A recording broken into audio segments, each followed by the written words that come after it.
Ante este escenario, cada vez cobran más importancia los llamados refugios climáticos. Son espacios pensados para proteger a la ciudadanía de las altas temperaturas y concienciar sobre los efectos del cambio climático. Uno de ellos es el Observatorio del Canvi Climàtic de Valencia.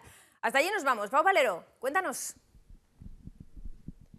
Pues así es, Paloma, en estos días de altas temperaturas, qué importante es conocer un refugio climático como este. Para hablarnos de ellos estoy con Andreu Escrivá, técnico de Valencia Sostenible. Cuéntanos, ¿qué es un refugio climático?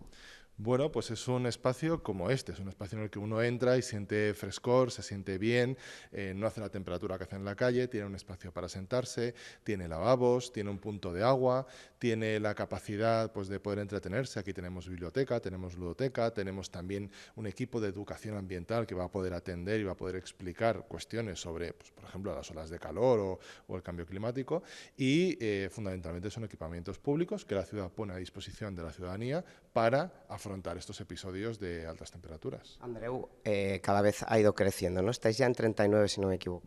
Efectivamente, empezamos con 10 refugios climáticos en 2024, pasamos a 18 en 2025 y actualmente tenemos, como podemos ver en esta pantalla, tenemos ya 39 espacios que además cubren la totalidad de los distritos de la ciudad, lo cual es también muy importante, esta cobertura geográfica, y lo que pretendemos evidentemente es consolidar esta red de cara a futuro, porque lo que la motiva, es decir, estas altas temperaturas, no van a desaparecer. ¿Quién puede venir y cómo tiene que hacerlo?